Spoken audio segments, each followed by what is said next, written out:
Hello दोस्तों, welcome to SSC hub. आज हम देखेंगे इन्वेजन्स या फिर जो फॉरेन इन्वेजन्स हुए हैं उनके उन टॉपिक्स को डिस्कस करेंगे।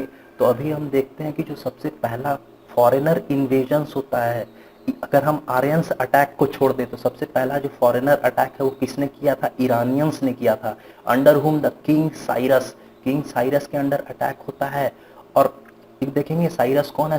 Cyrus is the founder of अखमीनियन empire. ये बहुत इंपॉर्टेंट है, ये बहुत फेमस और बहुत बड़ा एम्पायर बनने जा रहा है आगे, अखमीनियन एम्पायर अंडर किंग साइरस। और साइरस कहाँ के थे? पर्शिया या ईरान के राजा थे। और वो सबसे पहले अटैक करते हैं भारत में और कॉन्कर कर पाते हैं किन पार्ट्स को? जो north west parts of India है उनके बॉर्डर्स को, जो जो पार्ट्स हैं, जो बॉर्डर्स के जो स्टेट हैं उनको कैप्चर करने में सफल हो पाते हैं। और इनका एक रीज़न क्यों था, क्यों सफल हो पाते हैं? अगर हम टाइमलाइन देखें 558 बीसी, तो इस वक्त भारत में क्या चल रहा है? चार जो पावरफुल स्टेट्स हैं, कौशाले, अवंती, मगध एंड वत्स, उनके बीच में आपस में पावर स्ट्रगल चल रहा है कि अपना अंपायर कौन बना सके। और मगध धीरे धीरे अपना अंपायर बनाने में लगा हुआ है। तो जो यूनिटी है वो नहीं है रूलर्स में, और नॉर्थ वेस्ट में भी जो वो छोटे छोटे रूलर्स हैं वो जाके भी कुछ नहीं कर सकते। और आपस में वहाँ भी कोई बड़ा संगठन या बड़ा ग्रुप नहीं बन पा रहा जो विरोध करे फॉरेनर्स का।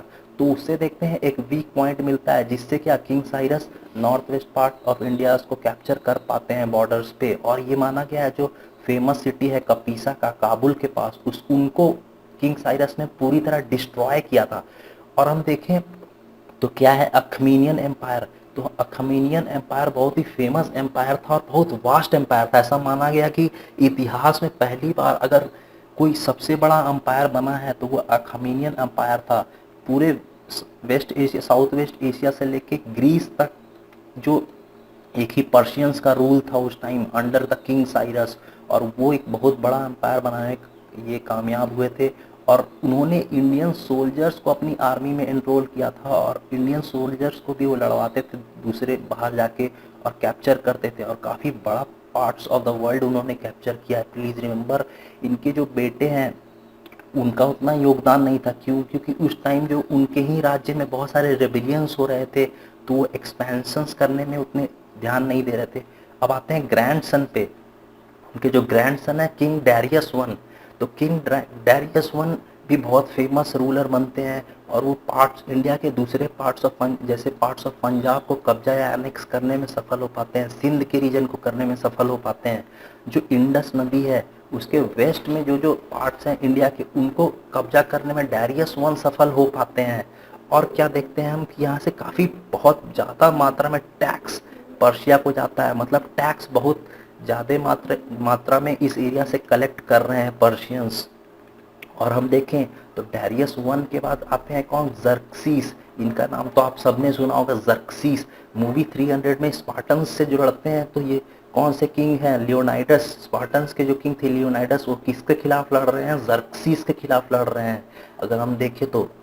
और ये लड़ाई क्यों होती है? क्योंकि डैरियस वन अंडर जो बैटल ऑफ मैराथन था, वो अंडर डैरियस वन ग्रीक्स हरा देते हैं डैरियस वन को। तो उससे डैरियस वन प्रण लेते हैं कि मैं रिवेंज लूंगा, लेकिन वो ले नहीं पाते अपने लाइफ में। तो उनका बेटा जर्क्सीस अब उनका जो जो इच्छा है उसको पूरा करने के लिए ग्रीक्स पे अटैक कर रहा है।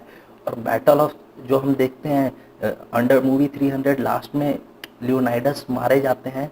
वो कौन सी बैटल है? बैटल ऑफ थर्मोपाइले, उसमें मारे जाते हैं लियोनाइडस।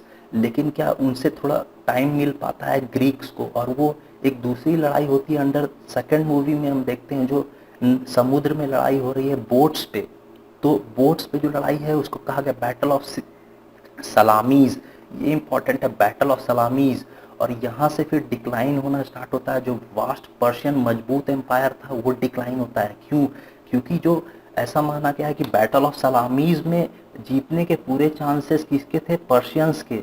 हम देखेंगे कि अगर आपने मूवीज देखे होंगे तो इतने कॉन्फिडेंट थे जर्क्सीस कि वो पहाड़ के ऊपर से लड़ाई को देख रहे थे और उनको पूरा भरोसा था कि वो लड़ाई जीतेंगे। क्यों?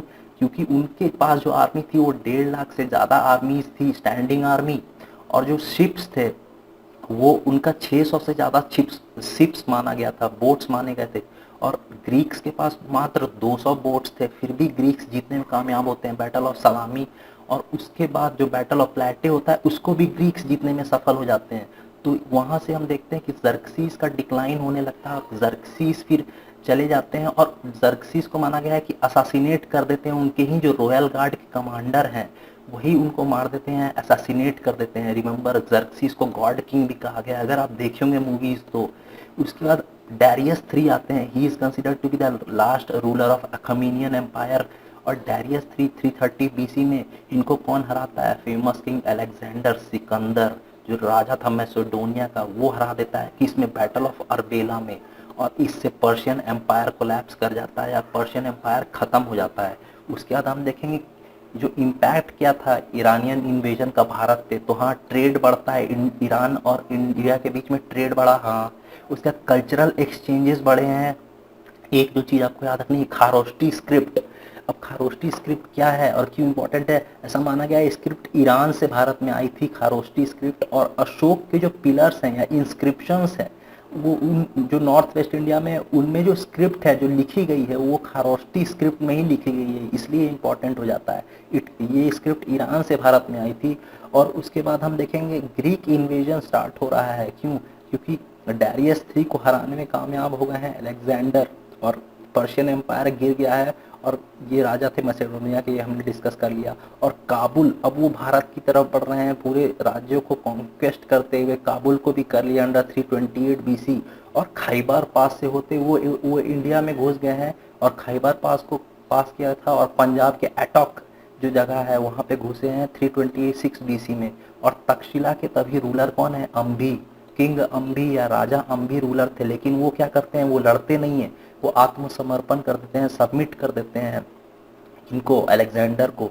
तो नेक्स्ट बैटल होती है, पहली बैटल जो इंडियन रूलर ने लड़ी थी अलेक्जेंडर से, वो क्या है, बैटल ऑफ हाइडेस्पस। किसने लड़ा था, राजा पोरस ने लड़ा था, किंग पोरस लड़ा था। कहाँ पे, on the banks of river Jhelum या वितास्ता नदी जिसको कहा गया ऋग्वेद में। तो झेलम नदी के किनारे लड़े थे और काफी ताकत से ऐसा माना गया पोरस लड़े थे और हार गए थे। लेकिन अलेक्जेंडर इतने खुश हुए थे उनके लड़ने से कि उन्होंने उनका राज्य उनको लौटा दिया था और उनको अपना मित्र बना लिया था। अब हम देखेंगे कि ब्यास नदी के पास उनकी आर्मीज काफी थक चुकी है और उनकी आर्मी में रिवॉल्ट्स हो रहे हैं और वो आगे नहीं बढ़ना चाहती, इंडिया के और पार्ट्स को कब्जा नहीं करना चाहती। तो क्या, अब वो फोर्स, मतलब उनको फोर्स कर रही है अलेक्जेंडर को कि आप वापस चलें, और इसलिए अलेक्जेंडर रिटर्न हो जाते हैं वापस ग्रीस के लिए। और हम क्या देखते हैं कि अंडर नॉर्थ वेस्ट इंडिया को किसके अंडर छोड़ के जाते हैं, एक ग्रीक गवर्नर के अंडर छोड़ के जाते हैं। और गवर्नर का नाम क्या है, सेलिकस निकेटर। हम देखेंगे कैसे चंद्रगुप्त मौर्य इनको ग्रीक्स को फिर बाद में बाहर करते हैं भारत से।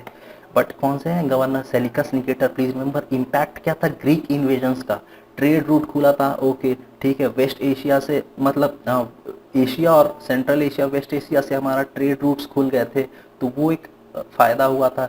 ग्रीक सेटलमेंट्स हुए थे इन पार्ट्स ऑफ, जहाँ पे जो गांधार का रीजन है, तक्षशिला का रीजन है, उस साइड में काफ़ी सारे ग्रीक्स आके सेटल हुए थे उस वक्त में। जैसे हम देखेंगे जो अभी कैलाश वैली है वहाँ पे आप अगर उनके लोगों को, कैलाश के लोगों को देखेंगे तो ग्रीक्स ओरिजिन के लगते हैं, अगर आपको पता हो तो।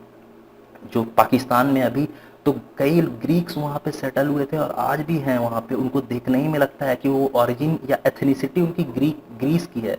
और आर्ट्स के क्षेत्र में भी बहुत काम हुआ था, Gandhara art is an Indo क्या बोले, इंडो ग्रीक आर्ट है, प्लीज रिमेंबर दैट।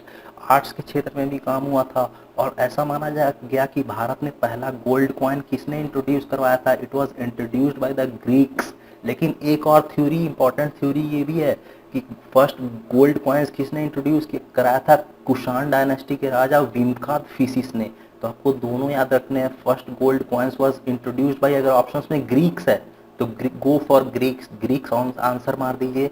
और अगर राजा विमकादफिसिस है कुषाण डायनेस्टी के, तो वो उन्होंने भी करवाया था गोल्ड कॉइन्स का फर्स्ट इशू करवाए थे। तो ऑप्शंस पे डिपेंड करता है, आपको दोनों याद रखने हैं, प्लीज रिमेंबर। और सब्सक्राइब जरूर कीजिएगा, सब्सक्राइब अभी कम है।